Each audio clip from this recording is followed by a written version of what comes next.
Here's one of the books he recommended. Think and Grow Rich by Napoleon Hill. Think and Grow Rich.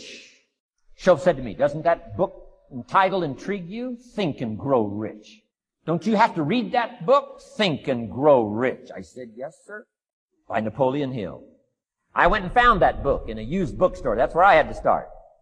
In a used bookstore. I paid less than 50 cents for it. I've still got it.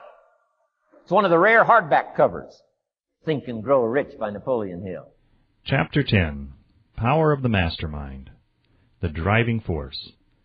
The ninth step towards riches. Power is essential for success in the accumulation of money. Plans are inert and useless without sufficient power to translate them into action. This chapter will describe the method by which an individual may attain and apply power. Power may be defined as organized and intelligently directed knowledge. Power, as the term is here used, refers to organized effort, sufficient to enable an individual to transmute desire into its monetary equivalent. Organized effort is produced through the coordination of effort of two or more people who work toward a definite end in a spirit of harmony. Power is required for the accumulation of money. Power is necessary for the retention of money after it has been accumulated. Let us ascertain how power may be acquired. If power is organized knowledge, let us examine the sources of knowledge. A. Infinite intelligence. This source of knowledge may be contacted through the procedure described in another chapter with the aid of creative imagination. B. Accumulated experience. The accumulated experience of man, or that portion of it which has been organized and recorded, may be found in any well-equipped public library. An important part of this accumulated experience is taught in public schools and colleges, where it has been classified and organized. C. Experiment and research. In the field of science and in practically every other walk of life, men are gathering, classifying, and organizing new facts daily. This is the source to which one must turn when knowledge is not available through accumulated experience. Here, too, the creative imagination must often be used. Knowledge may be acquired from any of the foregoing sources. It may be converted into power by organizing it into definite plans and by expressing those plans in terms of action. Examination of the three major sources of knowledge will readily disclose the difficulty an individual would have if he depended upon his efforts alone in assembling knowledge and expressing it through definite plans in terms of action. If his plans are comprehensive, and if they contemplate large proportions, he must generally induce others to cooperate with him before he can inject into them the necessary element of power. Gaining power through the mastermind. The mastermind may be defined as coordination of knowledge and effort in a spirit of harmony between two or more people for the attainment of a definite purpose. No individual may have great power without availing himself of the mastermind. In a preceding chapter, instructions were given for the creation of plans for the purpose of translating desire into its monetary equivalent. If you carry out these instructions with persistence and intelligence, and use discrimination in the selection of your mastermind group, your objective will have been halfway reached even before you begin to recognize it. So you may better understand the intangible potentialities of power available to you through a properly chosen mastermind group. We will here explain the two characteristics of the mastermind principle, one of which is economic in nature and the other psychic. The economic feature is obvious. Economic advantages may be created by any person who surrounds himself with the advice, counsel, and personal cooperation of a group of men who are willing to lend him wholehearted aid, in a spirit of perfect harmony. This form of cooperative alliance has been the basis of nearly every great fortune. Your understanding of this great truth may definitely determine your financial status. The psychic phase of the mastermind principle is much more abstract, much more difficult to comprehend because it has reference to the spiritual forces with which the human race as a whole is not acquainted. You may catch a significant suggestion from this statement. No two minds ever come together without thereby creating a third invisible, intangible force, which may be likened to a third mind. Keep in mind the fact that there are only two known elements in the whole universe, energy and matter. It is a well-known fact that matter may be broken down into units of molecules, atoms, and electrons. There are units of matter which may be isolated, separated, and analyzed. Likewise, there are units of energy. The human mind is a form of energy, a part of it being spiritual in nature. When the minds of two people are coordinated in a spirit of harmony, the spiritual units of energy of each mind form an affinity, which constitutes the psychic phase of the mastermind. The mastermind principle, or rather the economic feature of it, was first called to my attention by Andrew Carnegie over 25 years ago. Discovery of this principle was responsible for the choice of my life's work. Mr. Carnegie's mastermind group consisted of a staff of approximately 50 men with whom he surrounded himself for the definite purpose of manufacturing and marketing steel.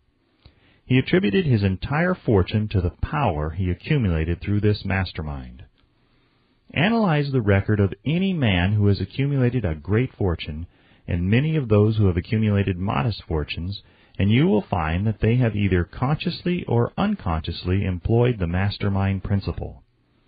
Great power can be accumulated through no other principle. Energy is nature's universal set of building blocks, out of which she constructs every material thing in the universe, including man and every form of animal and vegetable life. Through a process which only nature completely understands, she translates energy into matter.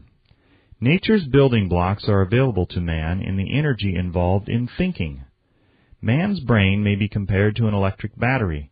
It absorbs energy from the ether, which permeates every atom of matter and fills the entire universe. It is a well-known fact that a group of electric batteries will provide more energy than a single battery. It is also a well-known fact that an individual battery will provide energy in proportion to the number and capacity of the cells it contains. The brain functions in a similar fashion. This accounts for the fact that some brains are more efficient than others and leads to this significant statement. A group of brains, coordinated or connected in a spirit of harmony, will provide more thought energy than a single brain, just as a group of electric batteries will provide more energy than a single battery. Through this metaphor, it becomes immediately obvious that the mastermind principle holds the secret of the power wielded by men who surround themselves with other men of brains. There follows now another statement which will lead still nearer to an understanding of the psychic phase of the mastermind principle. When a group of individual brains are coordinated and function in harmony, the increased energy created through that alliance becomes available to every individual brain in the group. It is a well-known fact that Henry Ford began his business career under the handicap of poverty, illiteracy, and ignorance. It is an equally well-known fact that within the inconceivably short period of 10 years, Mr. Ford mastered these three handicaps, and that within 25 years he made himself one of the richest men in America. Connect with this fact the additional knowledge that Mr. Ford's most rapid strides became noticeable from the time he became a personal friend of Thomas A. Edison, and you will begin to understand what the influence of one mind upon another can accomplish. Go a step farther and consider the fact that Mr. Ford's most outstanding achievements began from the time that he formed the acquaintances of Harvey Firestone, John Burroughs, and Luther Burbank, each a man of great brain capacity, and you will have further evidence that power may be produced through friendly alliance of minds. There is little, if any, doubt that Henry Ford is one of the best-informed men in the business and industrial world. The question of his wealth needs no discussion. Analyze Mr. Ford's intimate personal friends, some of whom have already been mentioned, and you will be prepared to understand the following statement. Men take on the nature and the habits and the power of thought of those with whom they associate in a spirit of sympathy and harmony. Henry Ford whipped poverty, illiteracy, and ignorance by allying himself with the great minds whose vibration of thought he absorbed into his own mind. Through his association with Edison, Burbank, Burroughs, and Firestone, Mr. Ford added to his own brain power the sum and substance of the intelligence, experience, knowledge, and spiritual forces of these four men. Moreover, he appropriated and made use of the mastermind principle through the methods of procedure described in this book. This principle is available to you. We have already mentioned Mahatma Gandhi. Perhaps the majority of those who have heard of Gandhi look upon him as merely an eccentric little man who goes around without formal wearing apparel and makes trouble for the British government. In reality, Gandhi is not eccentric, but he is the most powerful man now living, estimated by the number of his followers and their faith in their leader. Moreover, he is probably the most powerful man who has ever lived. His power is passive, but it is real. Let us study the method by which he attained his stupendous power. It may be explained in a few words. He came by power through inducing over 200 million people to coordinate with mind and body in a spirit of harmony for a definite purpose. In brief, Gandhi has accomplished a miracle, for it is a miracle when 200 million people can be induced, not forced, to cooperate in a spirit of harmony for a limitless time. If you doubt that this is a miracle, try to induce any two people to cooperate in a spirit of harmony for any length of time. Every man who manages a business knows what a difficult matter it is to get employees to work together in a spirit even remotely resembling harmony. The list of the chief sources from which power may be attained is, as you have seen, headed by infinite intelligence. When two or more people coordinate in a spirit of harmony and work toward a definite objective, they place themselves in position through that alliance to absorb power directly from the great universal storehouse of infinite intelligence. This is the greatest of all sources of power. It is the source to which the genius turns. It is the source to which every great leader turns, whether he may be conscious of the fact or not. The other two major sources from which the knowledge necessary for the accumulation of power may be obtained are no more reliable than the five senses of man. The senses are not always reliable. Infinite intelligence does not err. In subsequent chapters, the methods by which infinite intelligence may be most readily contacted will be adequately described. This is not a course on religion. No fundamental principle described in this book should be interpreted as being intended to interfere either directly or indirectly with any man's religious habits. This book has been confined exclusively to instructing the reader how to transmute the definite purpose of desire for money into its monetary equivalent. Read, think, and meditate as you read. Soon the entire subject will unfold and you will see it in perspective. You are now seeing the detail of the individual chapters. Money is as shy and elusive as the old-time maiden. It must be wooed and won by methods not unlike those used by a determined lover in pursuit of the girl of his choice. And coincidental as it is, the power used in the wooing of money is not greatly different from that used in wooing a maiden.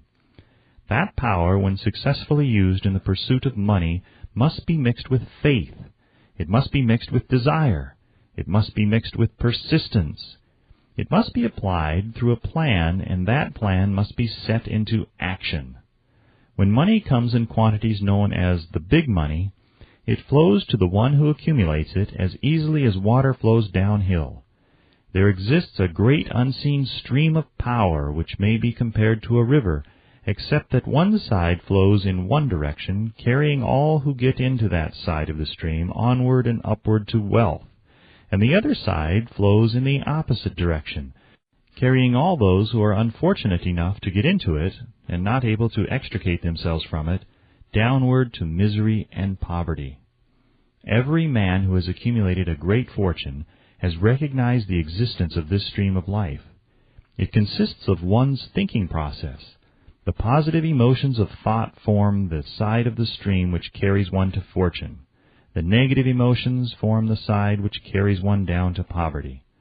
This carries a thought of stupendous importance to the person who is following this book with the object of accumulating a fortune. If you are in the side of the stream of power which leads to poverty, this may serve as an oar by which you may propel yourself over into the other side of the stream. It can serve you only through application and use. Merely reading and passing judgment on it, either one way or another, will in no way benefit you. Some people undergo the experience of alternating between the positive and negative sides of the stream. being at times on the positive side and at times on the negative side. The Wall Street crash of '29 swept millions of people from the positive to the negative side of the stream. These millions are struggling, some of them in desperation and fear, to get back into the positive side of the stream. This book was written especially for those millions. Poverty and riches often change places. The crash taught the world this truth, although the world will not long remember the lesson. Poverty may, and generally does, voluntarily take the place of riches. When riches take the place of poverty, the change is usually brought about through well-conceived and carefully executed plans. Poverty needs no plan. It needs no one to aid it, because it is bold and ruthless. Riches are shy and timid. They have to be attracted. Anybody can wish for riches, and most people do. But only a few know that a definite plan, plus a burning desire for wealth, are the only dependable means of accumulating wealth.